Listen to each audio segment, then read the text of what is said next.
Welcome to New Possibilities. I speak truth to power without fear. So, a couple of days ago, I saw a New York Times article about U.S. airstrikes in Mosul, Iraq. 200 civilians were killed in that particular airstrike. And this is not the first time that civilians were killed in U.S. airstrikes. For all intents and purposes, that airstrike was an act of terrorism.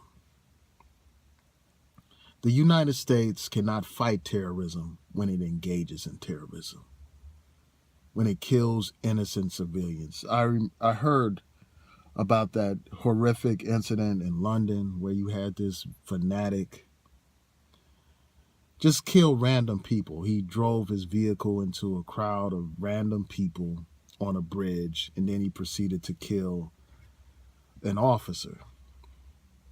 And people have rightfully condemned that terrorism. They have called it out.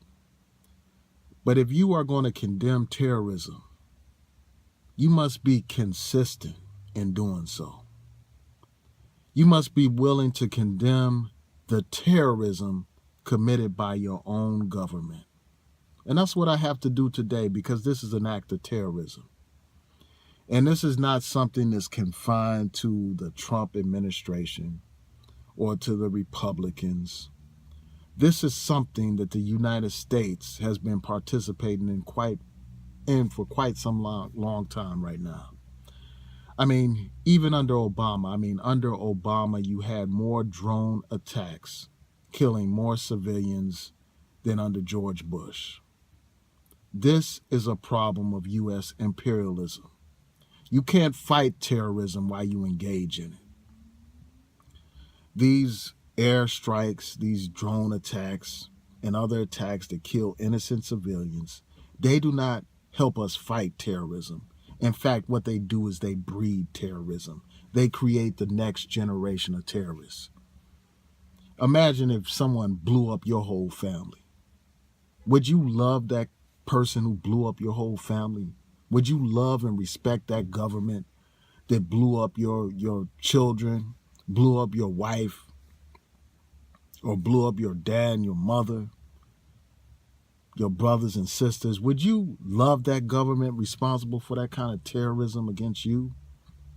Of course not. Would you have some kind of natural, innate desire to seek out justice, to seek out revenge? Of course you would. So by committing these types of acts, all they're doing is planting seeds for the next generation of terrorists. This so-called war on terrorism is going to be an infinite war. It's going to be an eternal war. Because every day that the United States invades another country, every day that the United States bombs another country and kills more civilians, every day that the United States supports these extreme dictators around the world who brutalize and terrorize their own civilians, all they're doing is creating the next generation of terrorists. And you know how the saying goes, you reap what you sow. America is sowing evil throughout the world. America is sowing violence throughout the world. And America is going to reap what it has sown. So as citizens, we have to be the ones to show the world that we do not condone the actions of this government. We don't condone the killing of 200 innocent civilians. We have to speak out against this.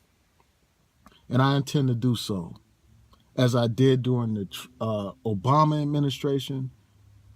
On my YouTube channel, I condemned the drone attacks under Obama. I condemned the talk of invading Syria. And I'm going to be consistent. I'm going to continue to use this forum to address these foreign policy issues. Because this is it's an atrocity. I mean, that's like the world, that's not like the World Trade Center, but that's equivalent to the bombing of the Oklahoma Center, Oklahoma City bombing that took place years ago. I mean, that's what that bombing of 200 civilians is like. And this is nothing new. And I refuse to stand by and be silent while this government, while our so-called government commits these kind of atrocities.